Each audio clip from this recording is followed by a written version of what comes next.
Good evening, I'm Jeff Lyons. It is 9 o'clock on the dot here, Monday night, March the 30th, almost done with March, and it's time for the 14 First Alert Weather Show at 9 o'clock. I've been off for a week.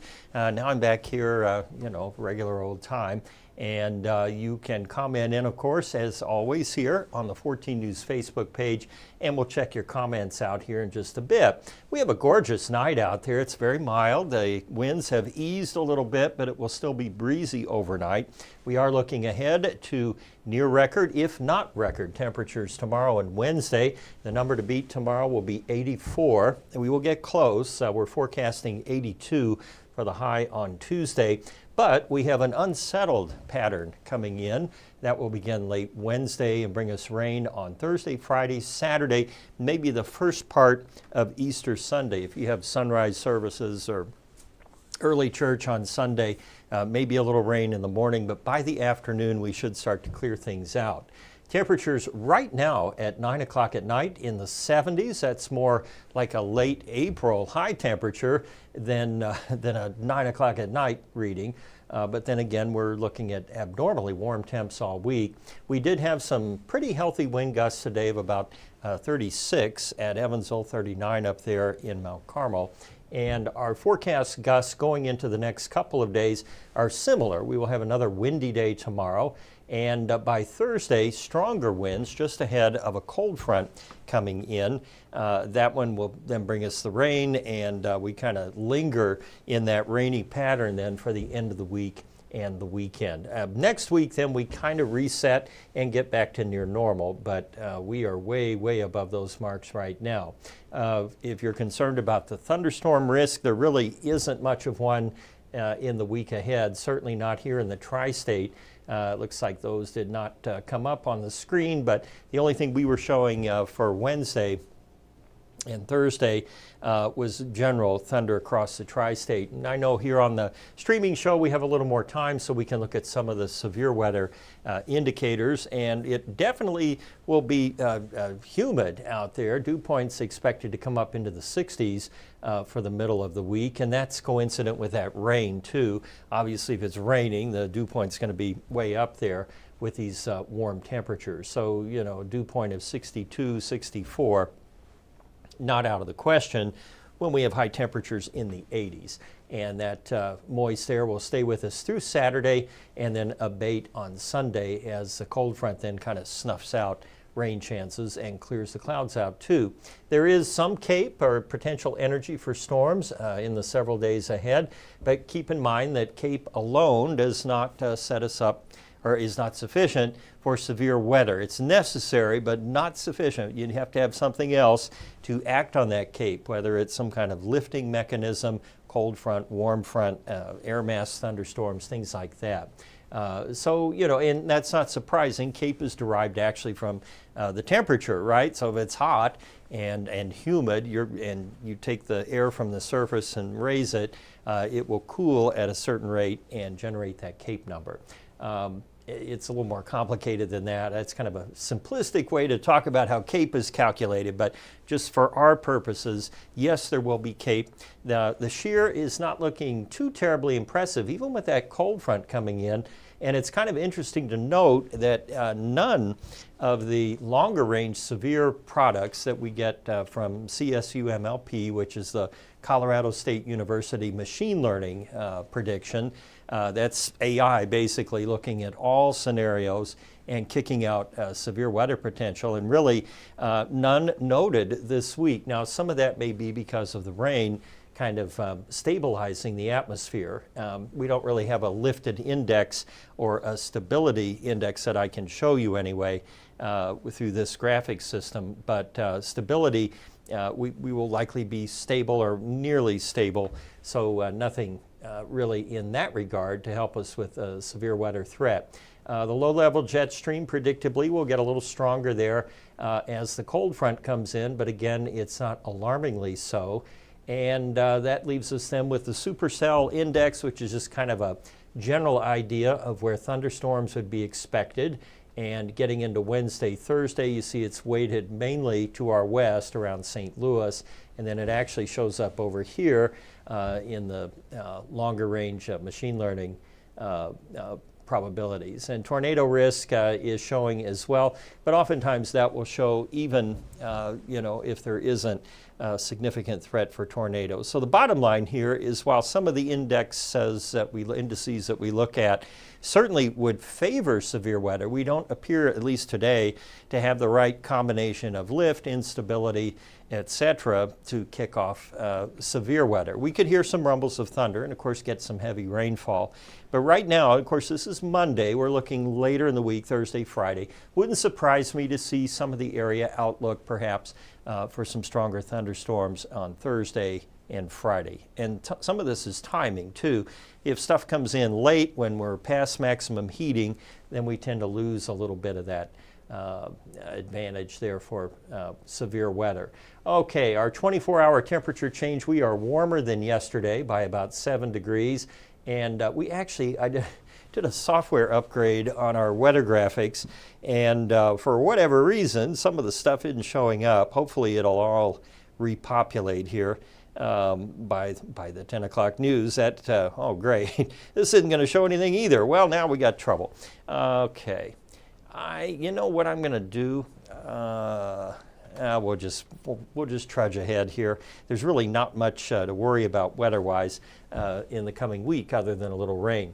And just in case you're keeping score, this is now the 5th warmest March on record since 1897 at Evansville. We have an average temperature of 54.9 degrees. We're not going to knock off 2012. That was the warmest ever. But we may move up another slot there. It'll depend. We only have one more day of temperatures in the 80s, so that's probably not going to be enough to move us much higher on that ranking. On the big map right now, we have a few severe thunderstorms here along I-80 from about Des Moines or west of Des Moines up here to near Rockford. And those storms are basically going to kind of hew the line there along the cold front, which will be draped across the Great Lakes. So with that too far away, we don't have that trigger mechanism to provide the lift or the contrast and cooler air for storms. Now, just to our north, actually north of Indy, so north of I-70, we could see some strong to severe thunderstorms tomorrow. And then getting into the Wednesday night, Thursday time frame, we have storms moving in from the west, or at least some rain moving in. And that's been showing up here for several days now. Michael and Arden and Byron have been talking about this for several days too. A wet end to the week, maybe a couple inches of rainfall when it's all said and done. The GFS hangs that rain in here through Saturday night, and then we start to dissipate the cloud cover as the cooler air moves in. The rain potential, at least on the GFS, was coming up at about 1.5 inches by Sunday. And the European is similar, at least with the placement and timing of rain on Friday, and again then on Saturday night in particular, and early Sunday. But once that all moves out, then we're pretty much left in the dry. And the European is pretty stingy with rainfall, coming up with only about 1/2 inch for that 4-day period. I think we'll get more than that. I hope we do. But we'll have to kind of wait and see how things align as we get toward the end of the week. Short term though, tonight, tomorrow, Wednesday, beautiful days, warm, 64 overnight tonight. We'll hit 83 tomorrow to be warm and breezy out there. And the next 7 days will be windy again on Thursday and very warm with a high of 81, mid to upper 70s Friday, Saturday, and then we kind of come back to earth there on Monday and Tuesday next week, and Sunday too will be cooler. Temperature outlook is warmer than normal through the 13th of April and drier than normal too. So we really need to get that rain while we have the chance. Our pet pick tonight from Bailey Jones. No name given on this happy dog who is upside down there taking a little nap. So while we look at our dog friend back there, let me check your Facebook comments, see if we got anything we need to talk about that I haven't touched on. And we'll do that. It was nice being away for a week. I missed all of you, of course, but I was in Central Florida near Clearwater and Clearwater Beach, and it was very sunny every day. We didn't have a drop of rain the whole time, which was unusual for Florida. Typically you get those afternoon showers and storms that pop up. All right, and we will see here. All right, now I'm on us, and we've got your questions and comments. William Raleigh says, classic Windiana. Hey, I like that. You should be writing taglines for the Chamber of Commerce or whomever handles that. I guess the state marketing department. INDOT. Well, that's transportation. Suzanne Daly. Beautiful day. Enjoyed being outside. I did too. I mowed the grass. This is the second time I've mowed the grass once a week. And it needed it too. So it's really, growing out there. If we get any rain, that grass is going to go bananas. And my daffodils are all done. They've been blown around so much. I have one tulip kind of behind the air conditioner that is a volunteer. It's been there since I've lived in the house, which is 25 years, something like that. And let's see here. Lenny Howard, birthday's Wednesday, please no rain. Well, if you get your cake in early, you won't have rain. Jeff Miller, saw weather term he'd never seen before, grapple. Yeah, we get grapple. Sometimes we get it here, not very frequently. Grapple's kind of a cross between sleet and hail. It's, there's actually a Weather Service definition for grapple, size-wise, but it's about like a BB.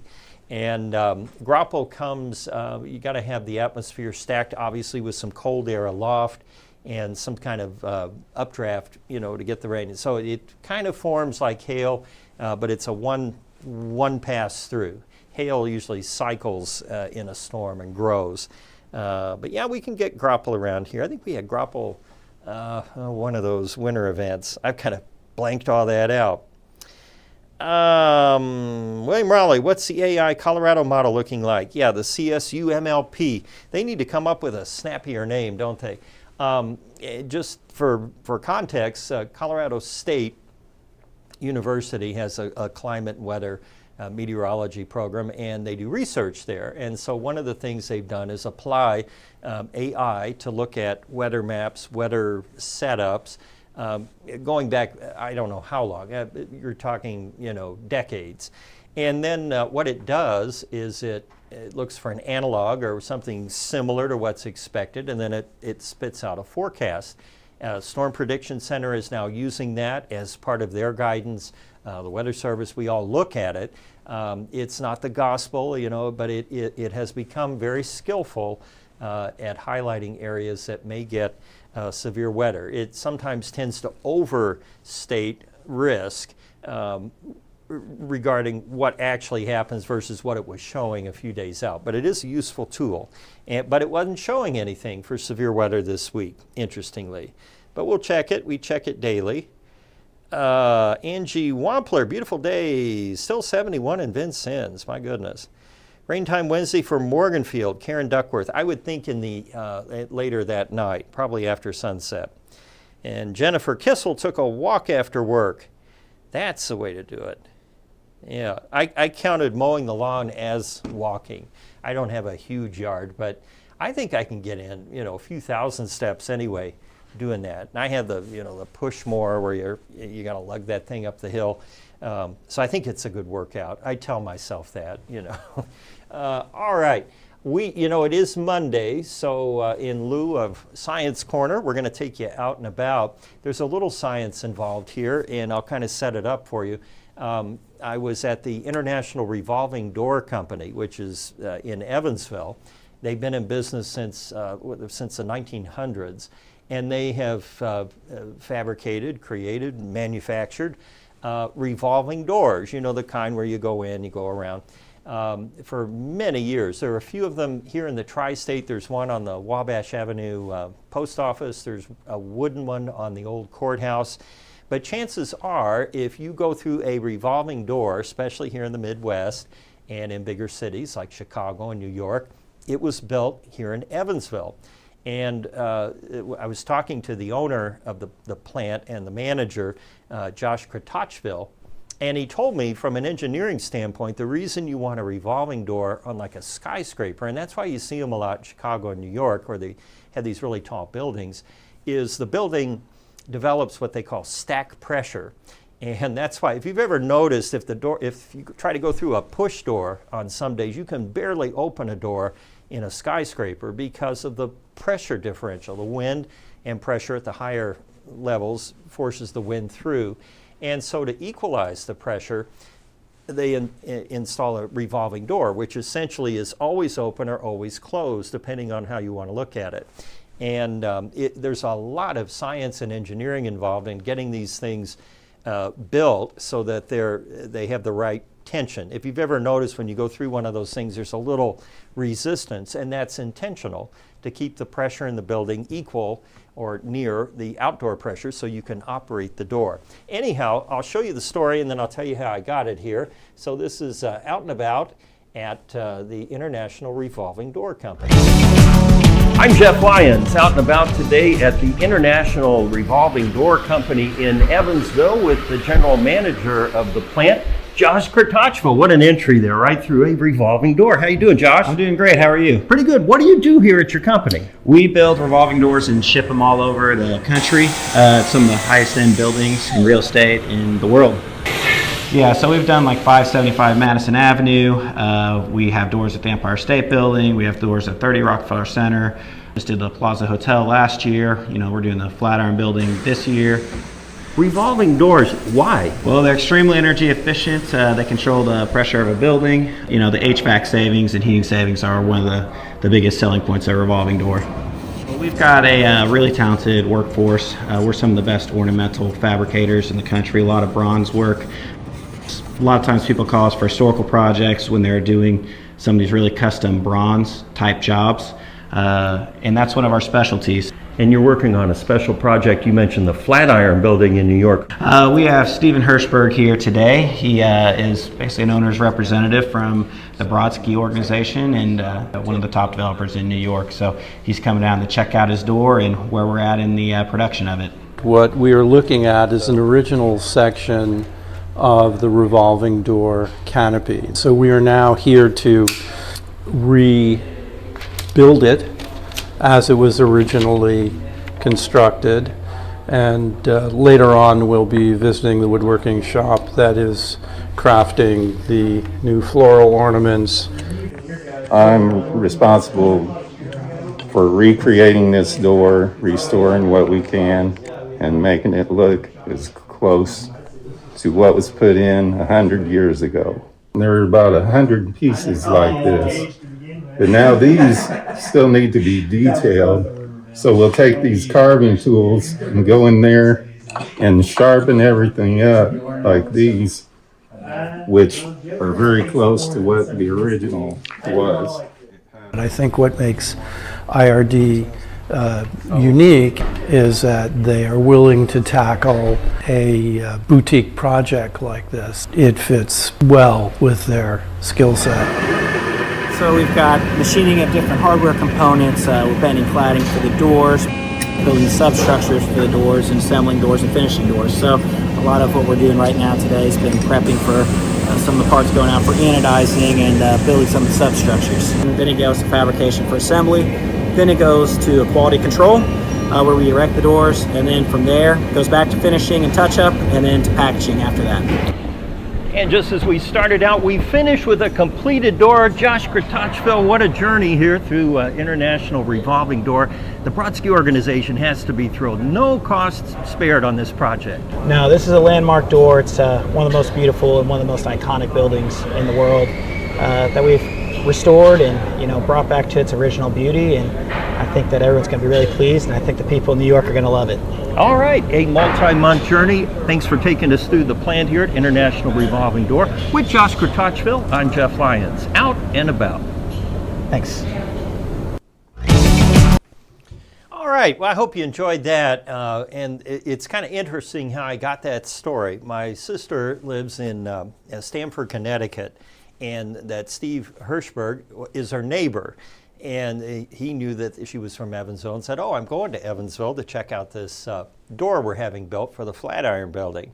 So my sister called me and said, "Hey, this guy's coming to Evansville, maybe make a good out and about." So I called International Revolving Door, and Josh Kratochvil, the guy you saw in there, very generous, said, yeah, come on down, we'll show you around. So that story took almost 3 months to put together, because I started when he came to town and they were just beginning to do the carvings. And then, of course, that takes time. Then they had to do the finishes and assemble it and everything. So then he called me on the day that they then erected the door there on the shop floor. And really fascinating, and just one of those little hidden things. You go by the factory, you wouldn't know that's what they do, although there is a revolving door to get in. But yeah, just a really fun thing. So that's the kind of stuff I love to do on Out and About. William Raleigh gave me a tip here too, and I may check that one out as well. There, you said it was in May, I think May 1st and 2nd. So yeah, lots of cool stuff going on in the tri-state, right under our nose. Sometimes you just don't even think about little things like that and where they come from. So I hope you enjoyed that, and all the Out and Abouts. Share them around, tell your friends, and if you got story tips, well, I'm always up for those too. In the meantime, I need to go back and make sure the other computer didn't eat all of my data, and hopefully I'll have something for you at 10. Otherwise, we'll be showing Out and About and again. We'll have the full forecast then on 14 News at 10. Thanks for joining me. Good night.